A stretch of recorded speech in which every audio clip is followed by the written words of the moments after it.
We are going to join another one of our New York affiliates, WABC, for their live coverage.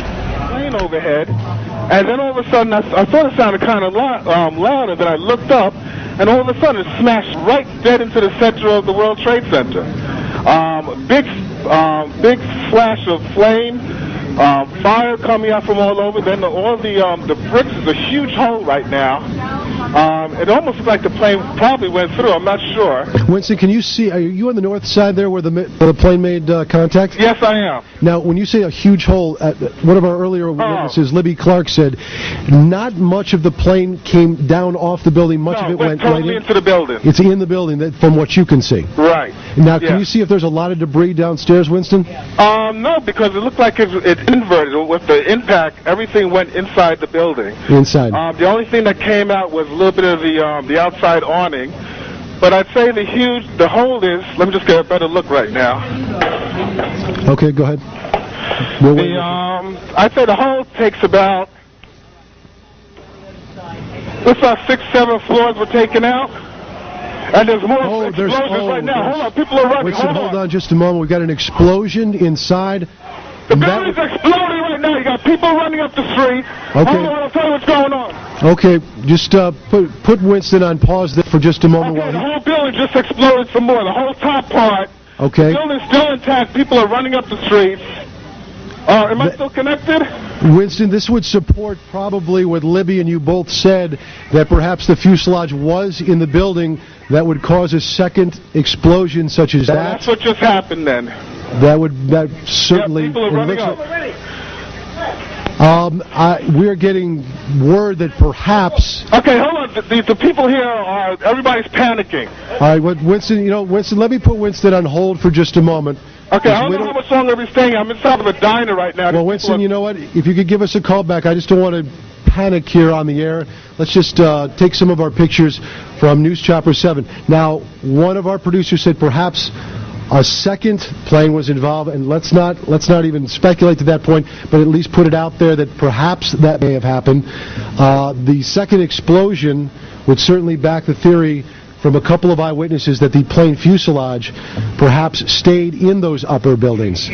Now, if you look at the second building, there are two, that both twin towers now are on fire. Now, this was not the case, am I correct, a couple of moments ago. This is the second twin tower now on fire, and we're going to check on the second flight if perhaps that had happened. This all began at about 8:48 this morning.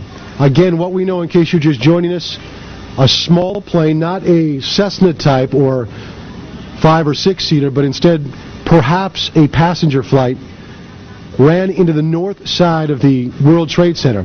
As you can see, the second explosion that you're looking at now in the second twin tower, it has spread much debris, much more debris than the first explosion or the first accident. Is Winston still on the line with us? Okay, he's not there, but do we have, I'll just talk to my producer, do we have an eyewitness that perhaps sees better than we do from these pictures? Again, you can see that there is debris falling off. Come on, dip.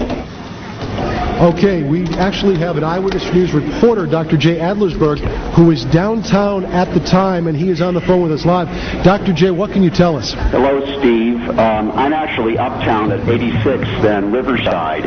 I can see the World Trade Center from about half the building up to the top. And about 5 minutes ago, as I was watching the smoke, a small plane, it looked like a propeller plane, came in from the west, and about 20 or 25 stories below the top of the center, it disappeared for a second and then exploded behind a water tower, so I couldn't tell whether it hit the building or not, but it was very visible that a plane had come in at a low altitude and appeared to crash into the World Trade Center. Dr. J, we're going to take a look at videotape just moments ago of the second plane hitting the World Trade Center. That is spectacular pictures. I don't know if you could see the plane, and that too was a passenger plane, if perhaps some type of navigating system or some type of electronics would have put two planes into the World Trade Center within, it looks like, about 18 minutes of each other. You want to go to...